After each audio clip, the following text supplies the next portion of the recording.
Season 5, episode 5 has a lot of really unique things building up to the climax of the season. One of these is the Romans, of course. Pilate, being one of the leaders, of course, of the Roman Empire within this area of Judea, is really important to the story of Jesus. And of course, it all comes down to his final say as to what happens with Jesus as a whole. How does he continue to leave the Jewish people here without an uproar and an uprising, but also not do something that's going to make Rome look bad or do anything like that? So we're going to get there when we get there in season 6, but in season 5 here, we're seeing the buildup of that, particularly to do with his wife and his bodyguard or friend or cohorte urbane. We're going to talk about that, Atticus. So let's jump in here and talk about Pilate.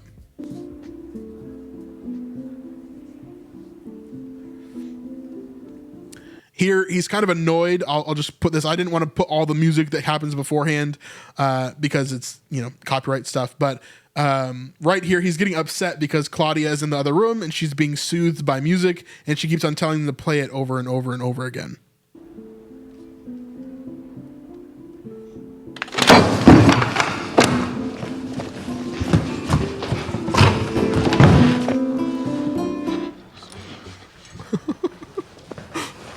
Hades and Styx, Claudia, look at yourself! My love, please, what is it? Just tell me. I'm coiled.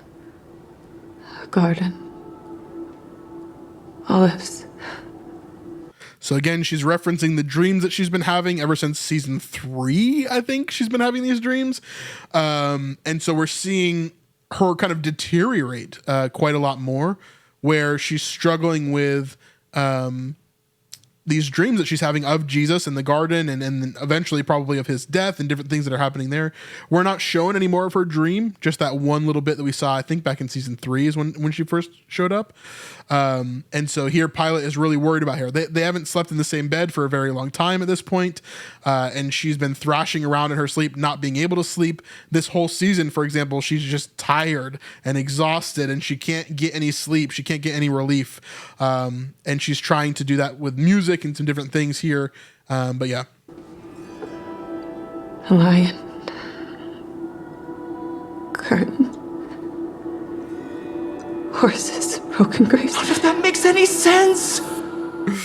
So let's go back and talk about that real quick. We'll try to break down what she's talking about here. Let me go back even further, actually. I'm coiled. So coiled, meaning she's talking about the snake. Early on in her first vision, we saw that snake kind of going through the garden there. A garden. A garden, the Garden of Gethsemane. Olives. Olives, the Garden of Gethsemane. A lion. A lion, the Lion of Judah, in other words, Jesus. Curtain. The curtain being torn. When Jesus dies, the curtain is torn. Horses. Broken. So horses, meaning like the warriors of heaven, right? We also have broken graves. Those are opened up, right, during that time. I'm not 100% sure what horses is referencing here. But broken graves for sure is referencing the saints that are risen whenever Jesus dies. None of that makes any sense! We have to leave. What? Now. Pontius, let's leave the city and never come back. So she wants to leave. She wants to get out of the situation. Where does this all come from? Well, that one section in scripture that we have with Claudia, and again, we don't know her name from scripture. I don't know if we know her name historically either, because people didn't even believe Pontius Pilate was a real person until like a few recent years, essentially, like the last 10 or 20 years. But Claudia here wants to go back home, and this comes from the scripture where she's like, hey, have nothing to do with this man. I've been tormented in my dreams because of him. And so here she's saying, we just need to get out of here. We need to have nothing to do with this. Never come back. Why? Darling, I know you haven't been feeling well. We can't stay! No fighting in the comments. No fighting in the comments. Claudia, a city is not the thing causing your indisposition. It doesn't work that way. It's not the city. It's what then?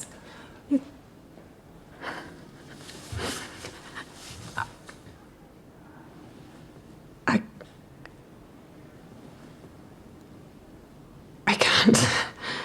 So she can't really explain to him what she's seeing. She could probably explain to him, but I think she's worried about it a little bit. It looks like in The Chosen that Claudia is going to become a follower of Jesus. But we'll see how that plays out. So I think she's worried a little bit of her telling that complete story to Pilate here. I am the governor of Jerusalem! We cannot return to Caesarea Maritima during this momentous week for... Okay, so let's talk about that real quick. Their normal place that they operate is Caesarea Maritima, which is Caesarea by the sea, okay? This is a big city that Herod the Great built that is on the coast of Israel, to the western side of Israel. It's a beautiful, beautiful place. You can go there today. You can even see the foundations of the palace that Pilate would have ruled from. Now, this is one of the coolest places within Israel, particularly from the archaeological standpoint, because Pilate... again, like I said, he was thought to like not really let me put it this way. He was thought to not really be a real person by a lot of scholars and historians, up until they found his name on what is now called the Pilate Stone. Pontius Pilate, his name as the governor of Judea, was found on a stone archaeologically found at Caesarea Maritima, where he ruled from.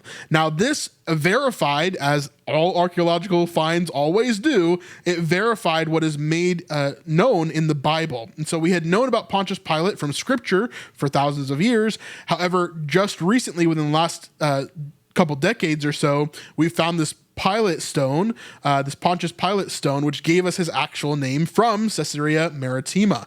And so I find it really, really interesting that we get to see that there. Now, that's where they're talking about going home to, because that's where Pilate ruled from in general when he was in Judea, and he had this position. For reasons that we both know. Well, I'm not the governor. Let me go. I can't be here. I can't. You are my wife. How will it look to the people? And which do you love more?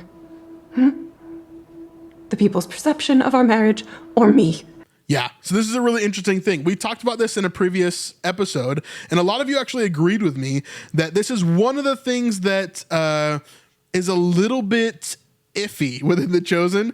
I love a lot of what The Chosen does, and I think many of the characters are really, really solid, but I don't fully believe this relationship. Like when she asks, do you care about the people's perception of me or our marriage? Basically, like do you love me more than the people? I don't really believe her, and I don't really believe him either, you know? I think that Pilate would have a focus on the people, and he would have a focus on what he's doing over his wife, maybe. But here, it doesn't feel necessarily like a married couple. It feels like she's more of an annoying sister in a lot of ways throughout this season. And so we've never really seen that transition go from like, oh, they were a happy married couple, like ruling together, even if it was for, looks or for like just the sake that they were married in the first place to have power or whatever. Claudia never really was like happy in this at all, right? So we'll see where it goes in the future. We'll see where it heads, if they're going to stay together or if like what's going to happen in the future with Claudia and Pilate. We don't know. We don't know really historically what happened. We don't really know within The Chosen what's going to happen either, but we'll have to see what takes place.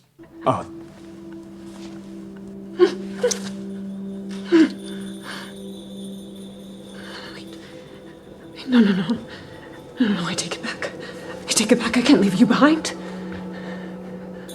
So here she's showing a little bit of love, being like, oh, I can't leave you behind. Oh, but wait. Who knows what you might do to him? It's not because I love you. It's because I'm afraid that you're going to hurt Jesus. Do to whom? You have a history, Pontius. And you have never had to make hard choices. So let's go through that real quick. You have a history, Pontius. What does that mean? Well, it means that he's killed a lot of people in the past. He crucified a lot of people in the past, quelled a lot of uprisings in the past with a very hard iron fist. And then he said, you've never had to make hard choices. So he's been put in this position. And so now he has to make all these hard choices, and nobody takes into account that these choices aren't just flippant, but they're very difficult ones. And so he's trying to point that out there.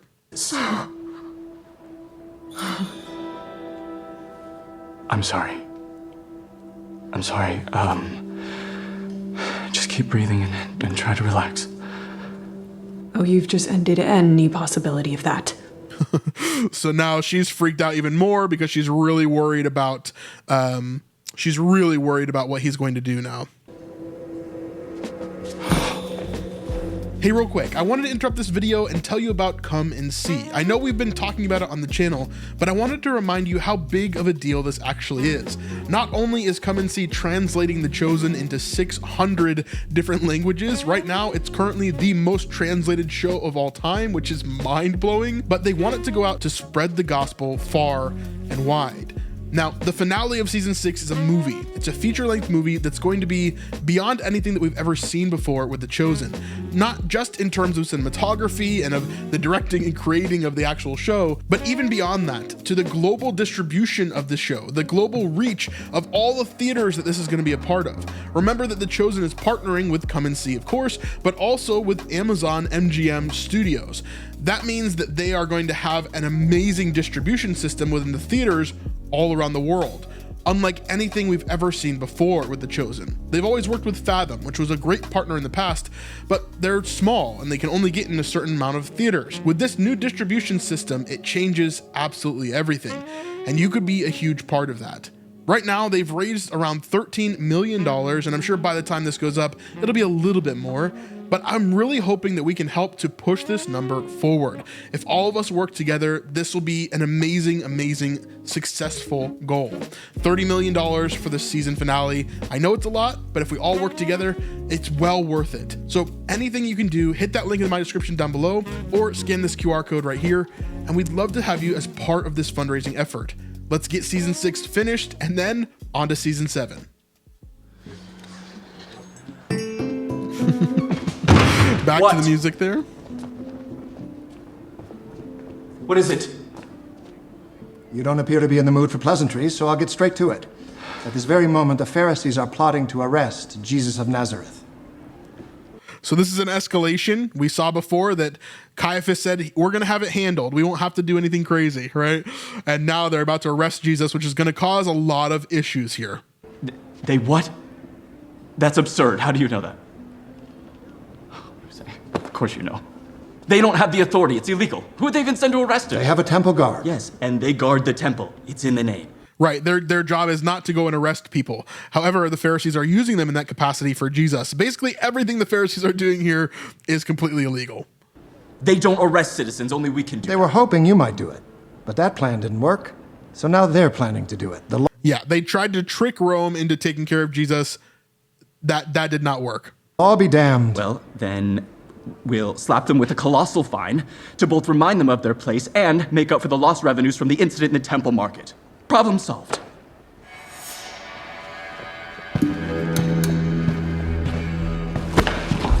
Listen to me, Pontius.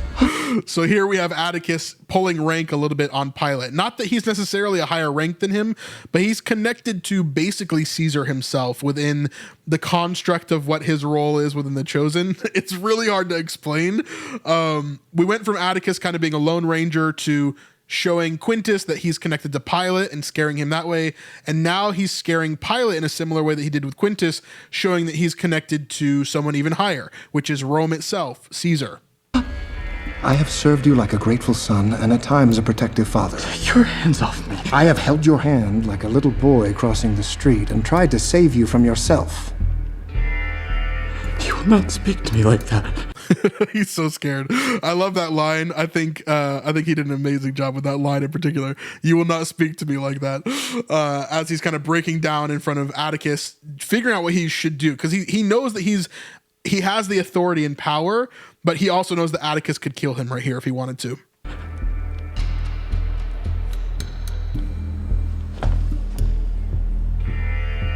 I am Atticus Aemilius Pulcher, an upper legate of the Imperial Legion, commander of Roman Emperor Tiberius's Cohortus Urbani private police. This is what's weird for me. I've been talking about this since season 2, since we met Atticus in episode 4, right? Atticus is supposed to be a Cohorte Urbanae, which basically means that he's a private police within Rome. these cohorte urbanae didn't really travel like this. They didn't do this. So the role of Atticus is very unusual within the Chosen. It's not something that's probably plausible. Although I do like his character a lot, it always kind of throws me off that he is like the person that he is, because it's just not really the case. And any soldier that would have spoken to a praetor or even a governor like this, right? Like a praetor like Quintus even would outrank someone like this, I believe. And then even, someone who's a governor, especially like Pilate, would definitely outrank Atticus. And so there's some different weird things that are happening here, but I get what they were going for. And I like this scene. I get what they were going for in the sense of like, I am the one who knocks, sort of like Breaking Bad reference, right? Or like I like, this is who I am. I have this authority. And so Atticus is really trying to put that into him here. He's really trying to show him like, hey, like I am this guy. I am him, right? And Pilate is definitely feeling that, but at the same time, is he going to listen to Atticus or go his own way and do his own thing? Basically, Atticus is trying to just get him to buck up, right? He's trying to get him to really step up and be a man here, take control of his position. And you, Pontius Pilate, are derelict in your duty.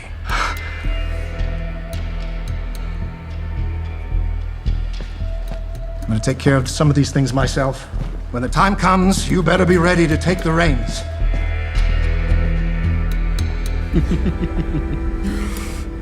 And so now basically everything is falling apart for Pilate. His wife is freaking out. Atticus is freaking out on him, and he's got to figure out a way to step up and to do something with what's happening here. Now, one thing that I will point out in The Chosen is like, it seems like a lot of these Roman officials like Quintus and Pilate are written in a similar way where they're really elitist. They're really only worried about like women, power, and wealth, right? That's kind of like the main things they really care about. In Pilate's case, it's kind of like food, power, and wealth, and that's kind of what he sticks to. That's what he really loves in the position, and what he takes advantage of. Whereas they're not really like strong Roman leaders, like I would think that we would see, at least to a point. Of course, the aristocratic kind of class there is going to be,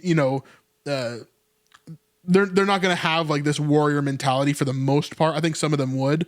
But here, with both the example of Quintus and Gaius and Pilate and Atticus, we're getting this example of the aristocrat who is beholden to the lower status guard, so to speak. And so it's interesting that they're both written that way in a parallel almost. Part of me wants to see a Roman leader who is like iron fist, like super, super strong. I feel like we should see a little bit more of that in Pilate, because in the past, in his history, they talk about it all the time, how he's killed all these people and he's done all these things. So why is he so like loosey-goosey here, right? Why is he so loosey-goosey with Jesus and his followers and what's going on there? I feel like he should have a more iron fist, as Pilate did in history. So I don't know. It's kind of interesting to me, but I love the Pilate that we have in The Chosen. I think it is a little bit different than historical Pilate for sure. But I do like Pontius Pilate, the way that he's written here. It kind of gives us an interesting perspective here. Someone's asking in chat, Brandon, does Pilate know why his wife is so upset? He seems like he has no clue. Are you married? I'm married, and my wife often says things that I have no clue about. And that is just how it is, I think.